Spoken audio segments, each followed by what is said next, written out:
So I say that, that's a way that people hide behind the fact that they themselves have lost a sense of their faith. So they don't want to impose this on their child. So I'm not talking about being so open that nothing makes any sense, because I think the openness has to go hand in hand with identity. You have to know who you are, but you also have to be open from that perspective, so that you're able to engage people. Tolerance is not acquiescence to the ideas, opinions, or lifestyles of people with whom you disagree. Tolerance is precisely not coercing them. It is tolerating. Tolerance presupposes a stance that disagrees with what you're tolerating. But openness means, and this is very important for those of you who will go into business, I find it in my own pastoral work, you need to hear what somebody's really saying first. All these wonderful little communication techniques. If you haven't done it yet, if you come to me for marriage counseling, you'll do it. Say to your spouse what the spouse is saying. It's remarkably difficult for people initially to do that. Yeah, I know what you're saying. Let me tell you what I think. No. This is your time to say what I hear you say. And it's just very simple, and it sounds very artificial at first. But what it does is sensitize you to really listen.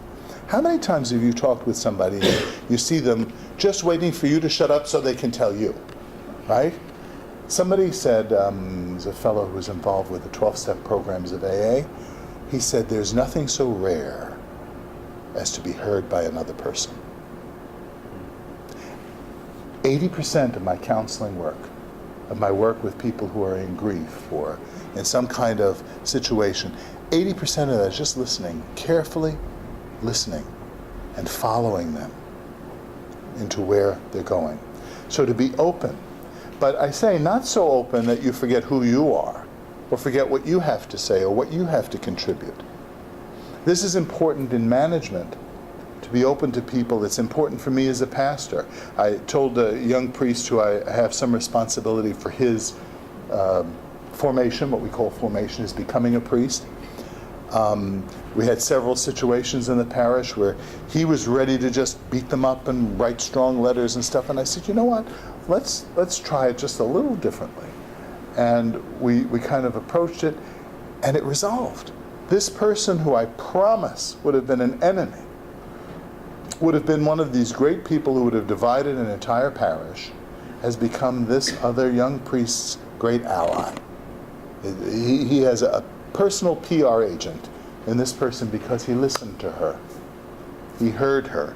And then he was able to say some things that were difficult. I think in a parallel way, for those of you in business, hearing what people are really saying. It doesn't mean you have to agree with them or their life or whatever it happens to be, but to be open. This is important, especially in management positions, because sometimes the people who have more information than you do are afraid to inform you. If you don't give off that you're willing to listen to what a person is saying, if you don't kind of communicate that to people, there's going to be a lot that goes on that you don't know about. And that will come and bite you later on. It's much better to be open enough to hear criticism and to take what parts of it really apply. And then I just want to close with this final characteristic that goes so well with some of the other things I've said and yet is somewhat distinct. And that is a sense of calling. A sense that what you're doing transcends what you're doing. That what you touch in the material world has ramifications eternally. That can be how you fire, how you hire, how you allocate resources, but to come at what you do with a sense that there is a transcendent vocation. Vocare is the Latin for to call. And we are called from the reality of who we are. That's where our identity is important. So we have to understand our nature in order to understand our calling. People think, well, help me, what should I do? What should I do? You need to start with the question of who you are.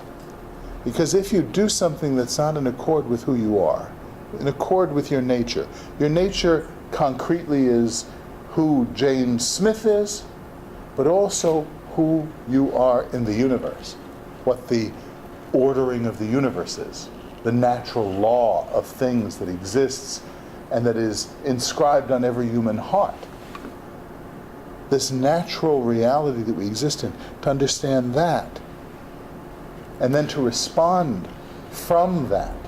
You know, every critique of a culture that is made, a number of the social change movements that have existed since the 60s, criticize culture. But what they often forget is that every critique of a culture is made from within a culture. So it's not like you can be cultureless.